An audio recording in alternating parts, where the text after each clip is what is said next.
मंगलम भगवान विष्णु मंगलम गरुड़ध्वजं मंगलम पुंडरीकाक्षं मंगलाय तनोहरि। प्राचीन काल में एक बहुत ही निर्धन ब्राह्मण था। उसके कोई संतान नहीं थी।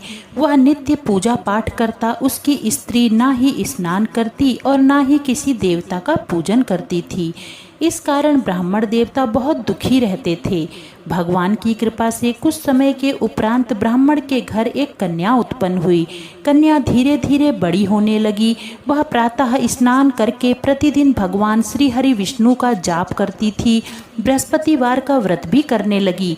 पूजा पाठ के बाद वह घर का कार्य करती तथा शिक्षा ग्रहण करने के लिए भी जाती थी। और वह पाठशाला जाते समय अपनी मुट्ठी में जौ भरकर ले जाती और पाठशाला के मार्ग पर डालती जाती।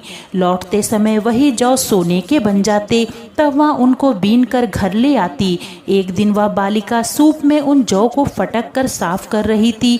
तभी उसकी माँ ने देख लिया और कहा कि बेटी, सोने के जौ को फटकने के लिए सोने का सूप भी तो होना चाहिए। दूसरे दिन गुरुवार था। कन्या ने व्रत रखा और बृहस्पति देव जी से सोने का सूप देने की प्रार्थना की। बृहस्पति देव जी ने उसकी प्रार्थना स्वीकार कर ली। रोजाना की तरह वह कन्या पाठशाला जाते समय जौ फैलाती गई। पाठशाला से लौटते समय जब वह कन्या सोने के जौ बीन रही थी तो बृहस्पति देव की कृपा से उसे सोने का सूप मिला। उससे वह प्रसन्न होकर घर ले आई। लेकिन उसकी माता का वही ढंग रहा। एक दिन की बात है, कन्या सोने के सूप में जौ साफ कर रही थी। उसी समय उस राज्य का राजकुमार वहां से निकला। कन्या के उस अद्भुत कार्य एवं उसका रूप देखकर वह मोहित हो गया। राजमहल वापस आकर वह भोजन एवं जल त्याग कर उदास हो लेट गया। राजा को जब राजकुमार की इस स्थिति के बारे में पता चला तो वह अपने मंत्रियों के साथ राजकुमार के पास पहुंचा एवं कारण पूछा तो राजकुमार ने सारी बात बता दी एवं उस लड़की के घर का पता भी बता दिया। तब राजा ने अपने महामंत्री को उस लड़की के घर पर भेजा। महामंत्री उस लड़की के घर पहुंचकर उन ब्राह्मण से सारी बात बताई एवं महाराज की तरफ से निवेदन भी किया। कुछ ही समय उपरांत ब्राह्मण ने अत्यंत प्रसन्नता के साथ अपनी कन्या का विवाह राजकुमार से करा दिया। कन्या के घर से जाते ही ब्राह्मण के घर पहले की ही भांति गरीबी का निवास हो गया।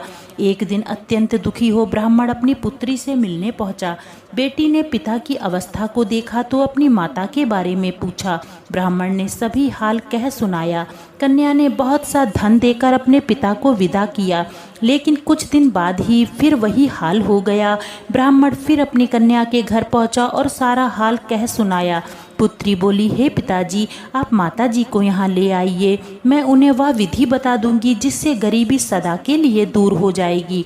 ब्राह्मण देवता अपनी पत्नी को साथ लेकर अपनी बेटी के पास राजमहल में पहुँचे तो पुत्री अपनी माँ को समझाने लगी कि हे माँ, प्रातःकाल स्नान कर भगवान श्री हरि विष्णु का पूजन करो तो सब दरिद्रता दूर हो जाती है।